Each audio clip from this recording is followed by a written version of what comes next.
సూపర్గా ఉంది. వచ్చేటోళ్ళు ఎవరైనా ఉంటే మాత్రం ఫ్రెండ్స్ తోటి రావండి. ఒక ఇద్దరు ముగ్గురు వెళ్ళినా రాండి. సింగిల్గా అయితే రాకండి. ఈ సైడు కొద్దిగా ఏరియా డేంజర్ ఉంటుంది.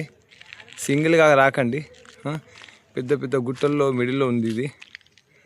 కొద్దిగా రావడానికి కష్టమవుతుంది. వీలైతే 2 వీలర్ మీద రండి. 4 వీలర్ అయితే తీసుకురాకండి. ఓకేనా? కొద్దిగా వే కూడా బాగుండదు, స్కిడ్ అయితే ఉంటుంది కాబట్టి చూడండి. మొత్తం మట్టి రోడే ఇది. అంత స్కిడ్ అయితే ఉంటుంది. జాగ్రత్త రండి వచ్చేటోళ్ళు. ఇది మన నిజామాబాద్ నుంచి ఒక 15 కిలోమీటర్స్ 20 కిలోమీటర్స్ లోపే ఉంటుంది. ఇలా చూసారా, మొత్తం గుట్టలకి వెళ్ళి వాటర్ వస్తుంది. మొత్తం ఇక్కడ నుంచి పైనుంచి వస్తుంది. మీకు అనిపిస్తలేదని పైనుంచి వస్తుంది. జలపాతాలు లేక చిన్నవి. ఈ లొకేషన్ మీరు విజిట్ చేస్తేనే మీకు అర్థమవుతుంది. ఇలా పైకి ఎక్కాలి. మీకు ఇంకో పైనుంచి ఒక వీడియో తీసి చూపిస్తాను. చూడండి, రోడ్డు పైనే రాళ్ళు ఉన్నాయి. అందుకోసం అంటున్నాను, 2 వీలర్ వచ్చేటోళ్ళకి జాగ్రత్త. ఇవే కొద్దిగా డేంజర్ ఉంది. ఇలా వచ్చేటప్పుడు చూడండి, రోడ్ల పైన ఇట్లా వాటర్ ఉంటుంది.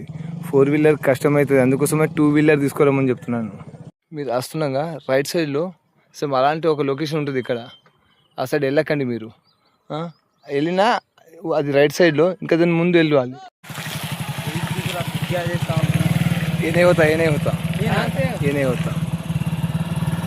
होता ये दूसरा है. थोड़ा आगे है देखो.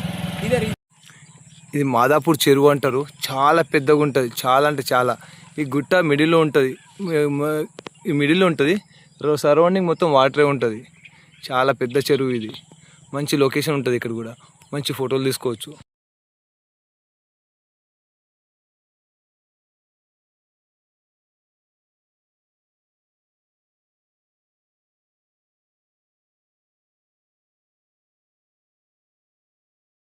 దాస్నగర్ నుంచి వస్తుండగా స్టేట్ వే ఫస్ట్ వచ్చేది విలేజ్ దుర్గానగర్. ఇది క్రాస్ అయిన తర్వాత మీకు మాక్లూరు వస్తుంది. మాక్లూరు తర్వాత మీకు మాదాపూర్ వస్తుంది.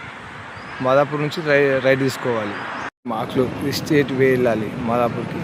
ఇది మాక్లూరు.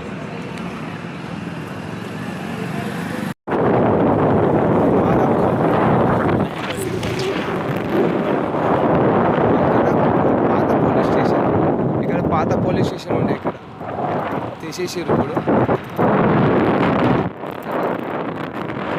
ఇది మాక్లూరు రోడ్ కూడా అంటారు, మాదాపూర్.